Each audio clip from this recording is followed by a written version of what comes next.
काफ़ी समय पहले की बात है। एक गांव में एक अंधी बुढ़िया रहती थी। वह गणेश जी की परम भक्त थी। आंखों से भले ही दिखाई नहीं देता था, परंतु वह सुबह शाम गणेश जी की बंदगी में मग्न रहती। नित्य गणेश जी की प्रतिमा के आगे बैठकर उनकी स्तुति करती, भजन गाती, वह समाधि में लीन रहती। गणेश जी बुढ़िया की भक्ति से बड़े प्रसन्न हुए। उन्होंने सोचा, यह बुढ़िया नित्य हमारा स्मरण करती है, परंतु बदले में कभी कुछ नहीं मांगती। भक्ति का फल तो उसे मिलना ही चाहिए। ऐसा सोचकर गणेश जी एक दिन बुढ़िया के सम्मुख प्रकट हुए तथा बोले, माई, तुम हमारी सच्ची भक्त हो। जिस श्रद्धा व विश्वास से हमारा स्मरण करती हो, हम उससे प्रसन्न हैं। अतः तुम जो वरदान चाहो हमसे मांग सकती हो। बुढ़िया बोली, प्रभो, मैं तो आपकी भक्ति प्रेम भाव से करती हूँ। मांगने का तो मैंने कभी सोचा ही नहीं, अतः मुझे कुछ नहीं चाहिए।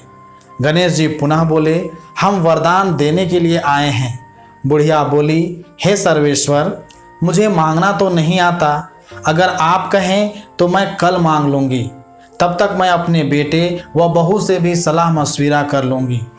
गणेश जी कल आने का वादा करके वापस लौट गए। बुढ़िया का एक पुत्र व बहू थे। बुढ़िया ने सारी बात उन्हें बताकर सलाह मांगी। बेटा बोला, माँ, तुम गणेश जी से ढेर सारा पैसा मांग लो, हमारी गरीबी दूर हो जाएगी, सब सुख चैन से रहेंगे। बुढ़िया की बहू बोली, नहीं, आप एक सुंदर पोते का वरदान मांगे, वंश को आगे बढ़ाने वाला भी तो चाहिए। बुढ़िया बेटे और बहू की बातें सुनकर असमंजस में पड़ गई। उसने सोचा, यह दोनों तो अपने अपने मतलब की बातें कर रहे हैं। बुढ़िया ने पड़ोसियों से सलाह लेने का मन बनाया।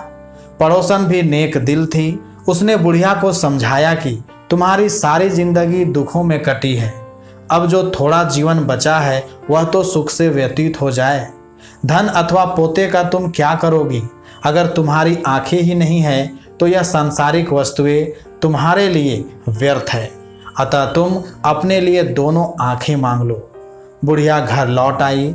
बुढ़िया और भी सोच में पड़ गई। उसने सोचा, कुछ ऐसा मांग लूं जिससे मेरा बहू व बेटे सबका भला हो। लेकिन ऐसा क्या हो सकता है? इसी उधेड़-बुन में सारा दिन व्यतीत हो गया। बुढ़िया कभी कुछ मांगने का मन बनाती तो कभी कुछ, परंतु कुछ भी निर्धारित न कर सकी। दूसरे दिन गणेश जी पुनः प्रकट हुए तथा बोले, आप जो भी मांगेंगे वह हमारी कृपा से हो जाएगा, यह हमारा वचन है। गणेश जी के पावन वचन सुनकर बुढ़िया बोली, हे गणराज, यदि आप मुझसे प्रसन्न हैं तो कृपया मुझे मन इच्छित वरदान दीजिए। मैं अपने पोते को सोने के गिलास में दूध पीते देखना चाहती हूँ। बुढ़िया की बातें सुनकर गणेश जी उसकी सादगी व सरलता पर मुस्कुरा दिए। बोले, तुमने तो मुझे ठग ही लिया है। मैंने तुम्हें एक वरदान मांगने के लिए बोला था, परंतु तुमने तो एक वरदान में ही सब कुछ मांग लिया। तुमने अपने लिए लंबी उम्र तथा दोनों आंखें मांग ली है। बेटे के लिए धन व बहू के लिए पोता भी मांग लिया। पोता होगा, ढेर सारा पैसा होगा, तभी तो वह सोने के गिलास में दूध पिएगा।